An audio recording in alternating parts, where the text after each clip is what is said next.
Halo, assalamualaikum warahmatullahi wabarakatuh, everyone. Kembali bersama saya Jeffrey Alirsyad di sini seperti biasa. Hari ini saya mengupdate video terbaru tentang memperbaiki televisi LED maupun LCD. Yaps, yang ada di depan kita ini yaitu televisi Mito. Langsung kita hidupkan untuk melihat kerusakannya.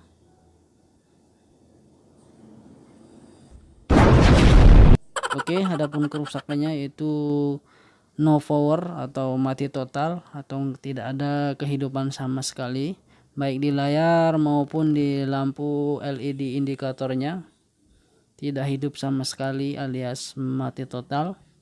Oke, baiklah teman-teman, tanpa berburu-buru lagi, langsung saja kita buka televisinya, kita ukur beberapa atau kita perhatikan beberapa bagian di bagian power supply-nya. Oke teman-teman guys, lanjut.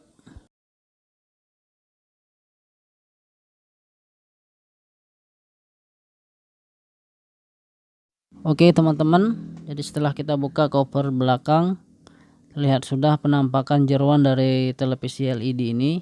Jadi yang harus kita perhatikan terlebih dahulu yaitu untuk bagian power supply ataupun power regulator atau yang biasa disingkat PSU SMPS, switch mode power supply. Dan yang telah kita lihat di sini, kita saksikan di untuk ground MOSFET-nya kebakar dan beberapa spare part lainnya tentunya. Mungkin ini bekas kena petir sehingga bisa dikatakan 80% bagian dari power supply, mulai dari IC PWM, MOSFET, resistor, kapasitor, semuanya kebakar ataupun gosong. Dan karena ini menyebabkan saya harus memodifikasi pada power regulator ini.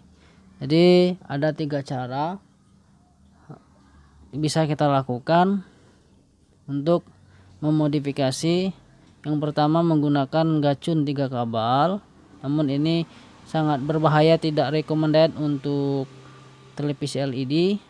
Yang kedua, kita bisa menggunakan gacun 5 kabel seperti ini ataupun STR 5 kabel ya. Namun di sini saya akan menggunakan gacun terbaru, keluaran gacun yaitu gacun 4 kabel. Jadi di sini ada beberapa varian dari ampere ataupun wattnya. Jadi di sini ada juga IC PWM atau IC drivernya. Ini sangat memungkinkan sekali untuk bisa diaplikasikan di berbagai macam televisi LED. Nah, sementara untuk STR yang 5 kabel ini, terkadang di beberapa televisi itu dia tidak kuat mengangkatnya sehingga tegangannya nyut-denyut gitu kan, karena kuatnya yang sangat terbatas.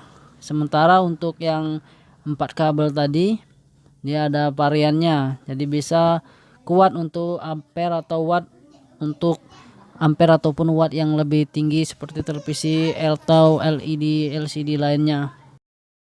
Oke, sebelumnya saya akan melepas dulu untuk MOSFET dan IC driver ataupun IC PWM nya. Baik teman-teman, kita lanjut.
Oke teman-teman semua, setelah kita melepas pada MOSFET dan juga IC drivernya atau IC PWM nya, namun kita pastikan dulu untuk fuse dan dioda itu enggak ada yang short. Nanti kalau short dia bisa bermasalah.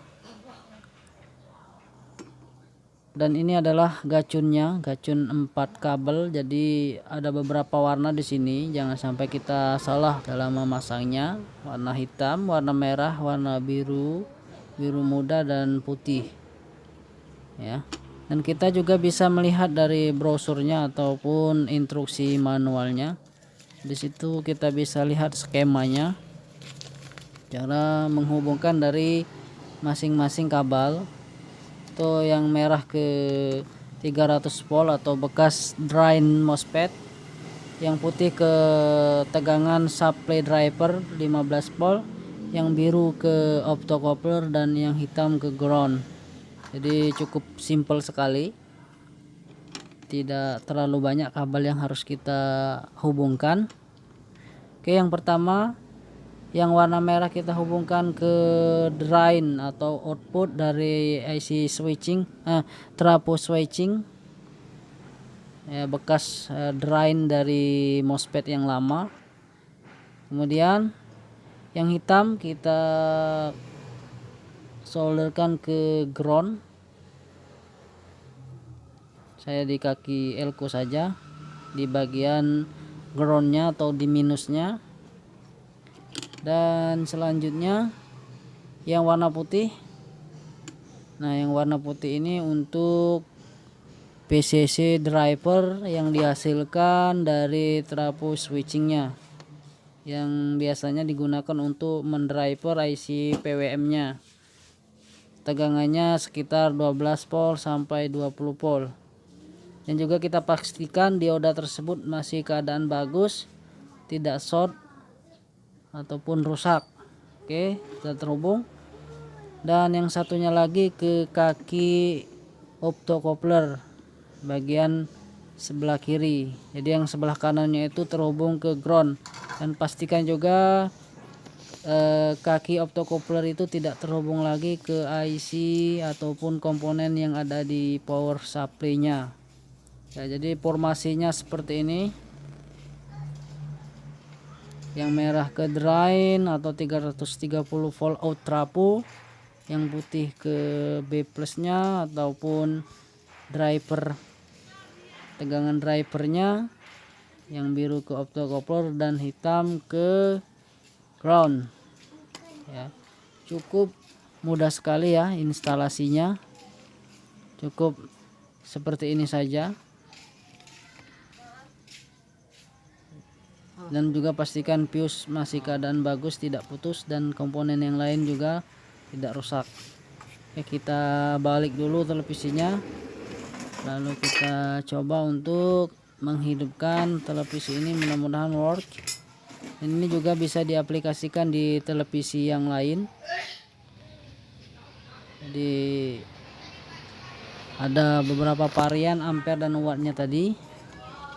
Bismillah, langsung saja untuk kita hidupkan.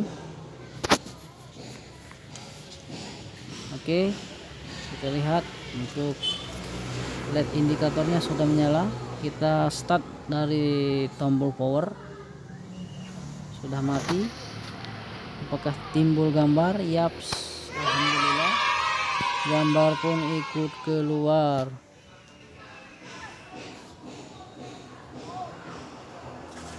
Oke, working ya, sangat mudah sekali dalam memodifikasi menggunakan gacun 4 kabel.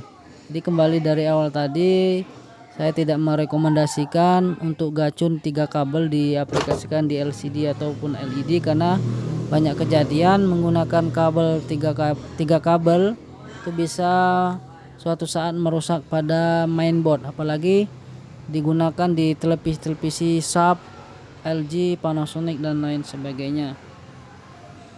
Dan juga untuk STR, gacun STR 5 kabel kadang di beberapa TV itu tidak ngangkat atau kuat. Baiklah teman-teman, saya rapikan dulu televisinya, lanjut.